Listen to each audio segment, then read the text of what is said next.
اب جو کچھ میں نے تجھ کو عطا کیا ہے اس کو اب تھام لے، پکڑ کے رکھ، اور میرے شکر گزار بندوں میں سے ہو جا، اور میرا شکر گزار ہو جا۔ شکر گزاری کا مطلب یہ ہوتا ہے کہ جو کام کسی نے ذمہ لگایا ہو، جو ڈیوٹی لگائی ہو، اس کو بندہ پورا کرے۔ اصل شکر گزاری زبانی یہ کہہ دینا کہ میں تیرا شکر ادا کرتا ہوں، اس کا مطلب شکر گزاری نہیں ہوتا۔ شکر گزاری یہ ہوتی ہے کہ جو نعمت، جو فضیلت، جو عطا اللہ کی طرف سے انسان کو میسر آ جائے، اس ڈیوٹی کو، اس فرض کو پورا کرنے کی کوشش کرے۔ اصل میں شکر یہ ہے، اصل میں شکر ہے۔ تو اللہ نے فرمایا کہ موسیٰ میں نے تم کو یہ بزرگی عطا فرمائی، تمہیں اپنا پیغمبر بنایا، تمہیں اپنا رسول بنایا، تمہارے ساتھ میں نے کلام کیا، تمہیں کلیم اللہ بنایا۔ اب تم یہ فرض ہوتا ہے کہ تو اس نعمت کے بدلے جو ہے وہ اپنی ڈیوٹی پوری کر، جو فرائض تم پر کیے گئے ہیں ان کو، فرائض کو پورا کرنے کی کوشش کر، یہ ہے میرا شکر گزار بندہ بن جا۔ پھر اللہ کریم نے ارشاد فرمایا وَكَتَبْنَا لَهُ فِي الْأَلْوَاحِ مِنْ كُلِّ شَيْءٍ مَوْعِظَةً وَتَفْصِيلًا لِكُلِّ شَيْءٍ فَخُذْهَا بِقُوَّةٍ وَأْمُرْ قَوْمَكَ يَأْخُذُوا بِأَحْسَنِهَا سَأُورِيكُمْ دَارُ الْفَاسِقِينَ۔ پھر اللہ کریم نے ارشاد فرمایا اور ہم نے ان کے لیے تختیوں میں ہر ایک چیز کی نصیحت اور ایک چیز کی تفصیل لکھ دی، تم اسے مضبوطی سے تھامے رکھو اور اپنی قوم کو بھی حکم دو کہ وہ اس کی بہترین باتوں کو اختیار کریں، میں ان قریب تمہیں نافرمانوں کا مقام دکھاؤں گا۔ تو جب اللہ کریم سے یہ کلام کا سلسلہ ختم ہوا اور موسیٰ علیہ السلام جب ہوش میں آئے تو اللہ کریم نے ان کو تختیوں پر لکھے ہوئے احکامات جو تھے وہ عطا فرمائے۔ کئی روایت میں آتا ہے کہ وہ 7 تختیاں تھیں، اور کئی روایت میں آتا ہے کہ وہ 10 تختیاں تھیں جن پر اللہ کریم نے حکم لکھ کر دیے، شریعت لکھ کر دی، پیغام لکھ کر دیا کہ جے کر اپنی قوم کے پاس جاؤ اور اپنی قوم کو کہو کہ ان چیزوں پر جو ہے وہ عمل کریں۔ حضرت ابن عباس رضی اللہ تعالیٰ فرماتے ہیں کہ اللہ تعالیٰ نے جو موسیٰ علیہ السلام کو تورات عطا فرمائی نا، جو کتاب عطا فرمائی، جو تختیاں عطا فرمائی، وہ زمرد کی بنی ہوئی تختیاں تھیں۔ زمرد کی بنی ہوئی 7 تختیاں تھیں جن پر سونے کے حروف کے ساتھ اللہ کریم نے لکھا ہوا تھا۔ اور ایک روایت میں یہ بھی آتا ہے کہ وہ جو کلام لکھا گیا وہ رب کریم نے اپنے ہاتھ مبارک سے لکھا۔ ان زمرد کی تختیوں پر جو کلام لکھا اللہ کریم نے وہ اپنے ہاتھوں سے لکھا۔ اور ایک روایت میں یہ آتا ہے کہ 3 کام ایسے ہیں جو اللہ کریم نے اپنے دست قدرت سے کیا، یعنی کہ اپنے ہاتھ سے، ذاتی ہاتھ سے کی۔ اللہ تو ہر چیز سے ویسے پاک ہے۔ ایک کام یہ کہ اللہ کریم نے ایک پودا لگایا جنت میں جس کو ساور کہتے ہیں، اور ایک آدم علیہ السلام کو پیدا فرمایا، اور تیسرا یہ جو تورات لکھی اللہ کریم نے یہ اپنے ہاتھ دست مبارک سے لکھی۔ اور تورات کا جیسے میں نے آپ کو بتایا کہ اس کے متعلق روایت میں یہ آتا ہے کہ یہ 7 تختیاں تھیں یا 10 تختیاں تھیں، اور اس پر اللہ کریم نے تفصیل کے ساتھ اللہ نے فرمایا کہ ہر ایک چیز کی نصیحت تفصیل کے ساتھ میں نے لکھ دی۔ اور یہ شریعت کے احکامات یہ جو اللہ کریم نے موسیٰ علیہ السلام کے ذریعے ان کی قوم کو دیے، اور یہ حکم دیا کہ اب ان کو تھام لو اور اپنی قوم کو جا کر حکم دو کہ ان کی بہترین باتوں پر جو ہے وہ عمل کریں۔ تو اس میں 2 چیزیں ہیں۔ ایک یہ چیز کہ اللہ نے فرمایا کہ ہر چیز کی تفصیل لکھ دی، کہ جو بھی کچھ اللہ نے بیان فرمایا تفصیل کے ساتھ بیان فرمایا۔ اب یاد رکھیے گا کہ ہمارے پاس جو قرآن کریم ہے نا، اس قرآن کریم میں اللہ کریم نے جتنے بھی احکامات کا ذکر کیا وہ اجمالاً ذکر کیا، ان کی تفصیل آپ کو قرآن کریم میں میسر نہیں آئے گی۔ جیسا کہ اللہ نے فرمایا نماز پڑھا کرو، اقیموا الصلاۃ، نماز پڑھا کرو، نماز کیسے پڑھنی ہے، کتنی رکعتیں پڑھنی ہے، نماز کے اندر کیا پڑھنا ہے، نماز کی ادائیگی کیا کرنی ہے، یہ پورے قرآن میں آپ کو ملے گا نہیں۔ تو اجمالاً ذکر کیا، زکوٰۃ دیا کرو، کتنی دینی ہے، کیسے دینی ہے، اس کا بھی کہیں آپ کو قرآن کریم میں ذکر، تو اجمالاً اللہ کریم نے ذکر کیا۔ اور یہ جو ترتیب اور طریقہ جو تھا نبی اکرم صلی اللہ علیہ وسلم کی سنت سے ہمیں ملتا، احادیث مبارکہ سے ملتا ہے، لیکن بنی اسرائیل کے ساتھ یہ معاملہ نہ تھا۔ بنی اسرائیل کو جو بھی احکامات اللہ کریم نے دیے وہ تفصیل کے ساتھ کتاب میں لکھ کر دیے. اس لیے موسیٰ علیہ السلام کی سنت اور حدیث آپ کو میسر نہیں. جو کچھ تھا تورات میں لکھا ہوا تھا. نماز اگر پڑھنی ہے تو اس کی تفصیل بھی لکھی ہوئی تھی. اگر زکوٰۃ کا حکم تھا تو اس کی تفصیل بھی لکھی ہوئی تھی. اور سارا کچھ رب کریم نے تفصیل کے ساتھ موسیٰ علیہ السلام کو وہ کتاب دی اور کہا کہ اپنی قوم کو جا کر یہ دو.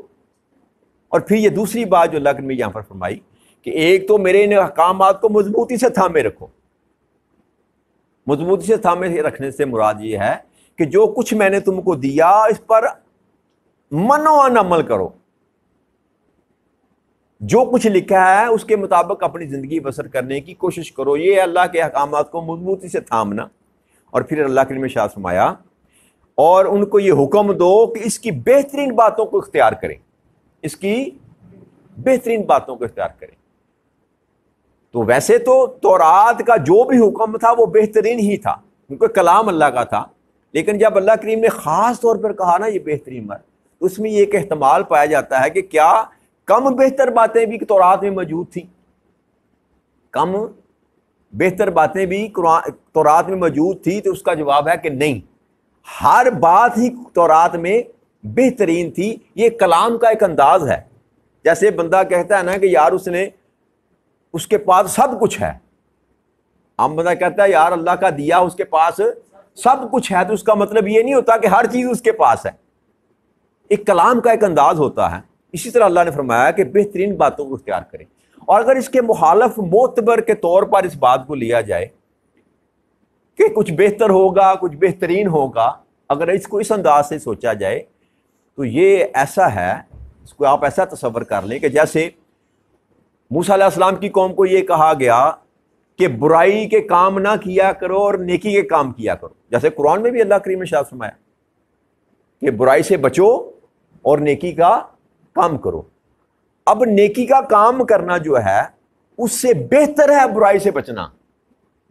اس سے دونوں حکم علیحدہ علیحدہ دیکھیں گے تو دونوں بہتر ہیں.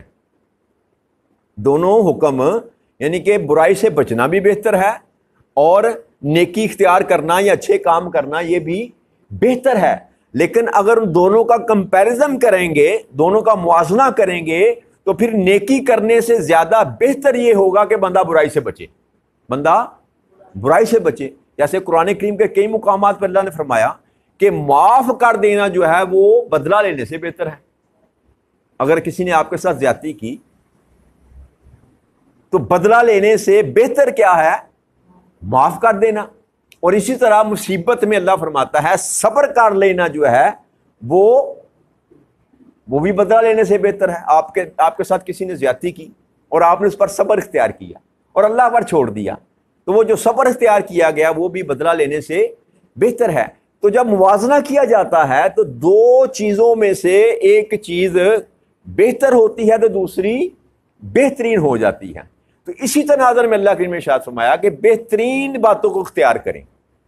ویسے تو ہر ایک ہی بہتر ہے, لیکن یہ کہ یہاں دو چیزوں میں آپ کو چناؤ کرنے کا معاملہ آئے, موازنہ کرنے کا معاملہ آئے, تو وہاں پر جو بہترین بات ہے اس کا انتخاب کرو.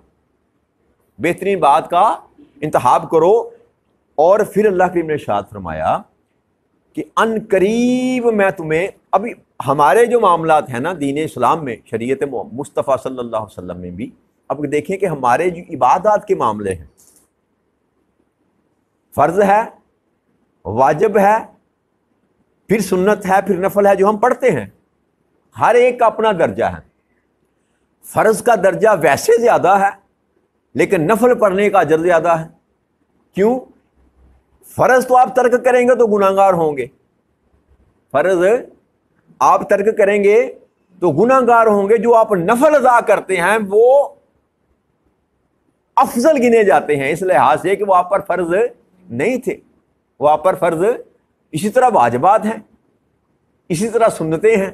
تو ہر ایک چیز کی ترتیب ہوتی ہے نا جی, ہر ایک چیز کی ترتیب ہوتی ہے, فضیلت بھی ہوتی ہے اور بہتر سے بہترین بھی ہوتی ہے. اس صنف میں اللہ نے فرمایا کہ جو بہترین باتیں ہیں کہ جو اچھا ہے وہ اختیار کرو, جو بہتر ہے وہ اختیار کرو, جو بہتر ہے اس کو اختیار کرو اور جو اچھا ہے وہ اس کو اختیار کرو. اور پھر آخر میں فرمایا اللہ کریم نے اس آیت مبارکہ میں کہ ساویرکم دار الفاسقین، کہ موسیٰ علیہ السلام ان قریب میں تمہیں نافرمانوں کا وہ مقام دکھا دوں گا، کہ وہ وقت بالکل قریب ہے کہ جب میں تمہیں وہ مقام دکھا دوں گا جو ان لوگوں کے لیے میں نے رکھا ہے جو نہ ماننے والے ہیں۔ فاسق کہتے ہیں نافرمان کو، جو اللہ کی بات کو اور اللہ کے رسول کی بات کو نہ مانے اس کو فاسق کہتے ہیں، نافرمان کہتے ہیں۔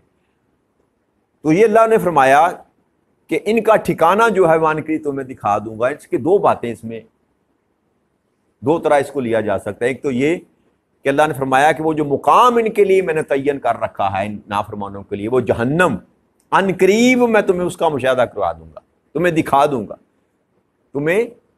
تو قرآن کریم میں جا بجا جب اللہ کریم کہتا ہے نا ان قریب، ان قریب، تو ہمارے لیے یہ جو طوالت ہے نا زندگی کی، ہمیں وہ ان قریب نظر نہیں نظر آتا، ہمیں وہ ان قریب نظر نہیں آتا، لیکن رب کریم یہ کہتا ہے کہ ان قریب، کہ اللہ کے ہاں جو پیمانہ ہے وقت کا، وہ جو ہماری زندگیاں ہیں اس میں، اس پیمانے میں ایک رائی کا دانے کے برابر بھی ہماری زندگی کا تعین نہیں ہے۔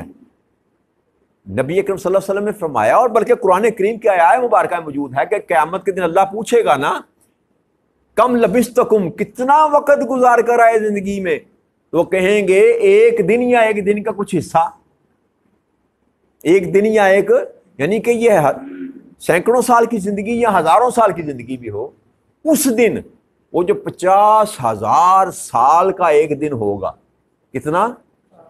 روز قیامت کا دن کتنا ہوگا؟ 50,000 سال کے برابر۔ اور یہ بھی قیاس نہیں کیا جا سکتا کہ یہ والے سال ہوں گے، یہ جو 365 دن کا سال جس کو ہم گنتے ہیں، اس پر بھی قیاس نہیں کیا جا سکتا۔ وہ دن کتنا ہوگا، وہ دن جس میں اللہ نے فرمایا کہ میں نے اتنے دنوں میں زمین کو بنایا، 6 دنوں میں زمینوں کو بنایا، وہ کتنا بڑا دن ہوگا۔ اور اس دن کو 50,000 کے ساتھ ضرب دے لیں تو پھر جب اس ٹائم پیریڈ کو آپ دیکھیں گے تو انسان کو اپنی زندگی جو ہے وہ معمولی نظر آئے گا۔ یہ وقت گزارا ہوا 60 70 سال 100 سال کا وقت انتہائی معمولی نظر آئے گا۔ اس لیے اللہ کے ہاں جو ہماری زندگی ہے نا، اللہ کے ہاں جو یہ زندگی جو چل رہی ہے ہماری، یہ کائنات جو چل رہی ہے جس کا اختتام قیامت کے دن ہونا ہے، اللہ کے ہاں یہ ان قریب ہی ہے۔ اس لیے اللہ کریم کہتا ہے کہ ان قریب۔ اور دوسری بات یہ یاد رکھیں کہ ایک تو وقت ہے جب اس دنیا نے ختم ہونا ہے، ایک تو وقت ہے جب اس دنیا کو لپیٹا جائے گا، اور وہ روزے قیامت ہوگا، وہ روزے، یہ تو ہے سب کے لیے۔ لیکن اگر میں اپنی بات کروں تو ایک دن وہ ہے جب میری زندگی ختم ہونی ہے۔ میری کائنات تو ساری اس وقت تک ہی ہے جب تک میری سانس بحال ہے، میں سانس لے رہا ہوں۔ جیسے ہی میری سانس ختم ہوگی تو میری کائنات تو ختم ہوگی۔ تو اگر اس پیرائے سے دیکھا جائے تو یہ مجھ سے خطاب جب اللہ کریم کر رہا ہے کہ ان قریب، تو ان قریب کا مطلب یہ ہے کہ یہ چند دنوں کی تیری زندگی ہے، جب یہ ختم ہو جائے گی تو تمہیں میں سب کچھ دکھا دوں گا، تمہیں میں سب کچھ۔ اس لیے اللہ کے ہاں جب یہ گفتگو اللہ جب کرتا ہے ان قریب کہتا ہے، اور یہ کہتا ہے کہ وقت قریب آنے والا ہے، بہت جلد تم دیکھ لو گے، تو یہ وجہ ہے کہ اصل میں جو زندگی ہماری ہے جو ہمیں طویل نظر آتی ہے، یہ انتہائی مختصر زندگی ہے۔ تو اللہ نے فرمایا کہ اے موسیٰ ان قریب میں تمہیں دکھا دوں گا کہ یہ جو لوگ ہیں جو نافرمان ہیں، جو تیری بات نہیں مانتے، جو میری بات نہیں مانتے، ان کا ٹھکانہ میں ان قریب تمہیں دکھا دوں گا۔ اور ان کا ٹھکانہ کیا ہے؟ ان کا ٹھکانہ وہ جلتی ہوئی آگ ہے جس کو اللہ کریم نے جہنم کہا۔ تو اس گڑھے میں اللہ کریم ان لوگوں کو پھینکے گا جو لوگ اللہ اور اللہ کے رسول کے نافرمانی کرتے ہیں۔ تو آج کی بات یہیں پر ختم کریں گے، اس سے آگے اللہ کریم نے چاہا تو کل گفتگو کریں گے۔ وما علینا الا البلاغ المبین۔ السلام علیکم ورحمۃ اللہ وبرکاتہ۔